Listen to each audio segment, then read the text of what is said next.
እድሉ ስለተሰጠኝ እኔም ማመስገን እፈልጋለሁ። አስተማሪዎችንም አብሮኝ የተማሩ ሰዎችንም ከስንት ጊዜ በኋላ ለማግኘት እድሉ ስለገጠመኝም የተሰማኝ ስሜት መግለጽ እፈልጋለሁ።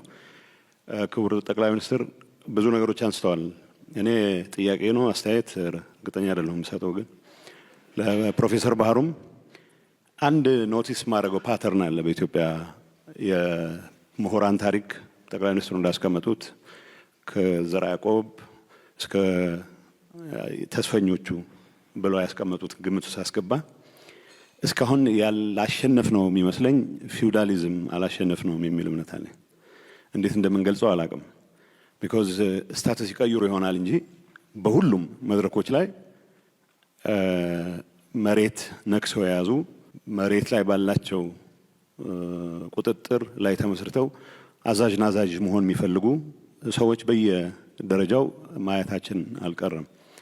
ዩኒቨርሲቲዎች እንደተባለው በኢትዮጵያ ፊውዳሊዝም ውስጥ የኔ ግምገማ ኢትዮጵያ ፊውዳሊዝም ወደ ቀጥታ ወደ ካፒታሊዝም ማደግ ያልቻለበት ምክንያት አንድ ጓደኛ እንደሚለው የኢትዮጵያ ፊውዳል ግብር ሰብስቦ ግብር ያበላል እንጂ ካፒታል አኩሙሌሽን ፈጥሮ ትራንስፎርሜሽን አያመጣም። ሶ ኦልሬዲ ንብረቱን የተወረሰለት ከነጣ ካለ ጋቢ ውጪ ከሌላው ድሃ የሚለየው ምንም ነገር የለውም። ምሁራኖቻችንም ግን ተመሳሳይ አባዜ እንዳለባቸው አይ ቲንክ ኖቲስ ማድረግ ያለብን ይመስለኛል። እኔ አሁን የመጨረሻውም ተናጋሪ ሌሎችም ሲናገሩ መንግስት ምን አስበዋል ሲል የምግብ ዋስትናን ለማረጋገጥ የሚያስችል ጥናት ያጠና ሰው መንግስት ቢሮ ከርችሞብኛል አልሰማኝም ሊል የሚችልበት እድል አለ ብዬ አላምንም። ጉዳዩ ራሱን መሸጥ የሚችልበት ነገር መፍጠር መቻል አለብን። የምግብ ዋስትናውን የማያረጋግጥ የምግብ ዋስትና ሳይንቲስት በአንድ ወይም በሌላ መንገድ የመንግስት ስልጣን ብትሰጠውም ያንን ፐርፔቹዌት ሊያደርግ ነው የሚችለው። ማለት አሪፍ ስራዎችን አደንቃለሁ። አሪፍ ስራዎች የሰሩ ሰዎችንም በትክክል ሪኮግናይዝ ማድረግ እንዳለብን ይገባኛል። ግን ዩኒቨርሲቲዎች ራሳቸውን ማውጣት መቻል አለባቸው። ራሳቸውን መሸጥ መቻል አለባቸው።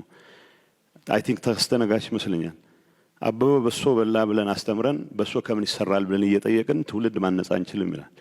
በብላክቦርድ የእርሻን ምርታማነት ለማስተማር የሚተጉ መምህራን ምርታማነትን ሊያረጋግጡ አይችሉም።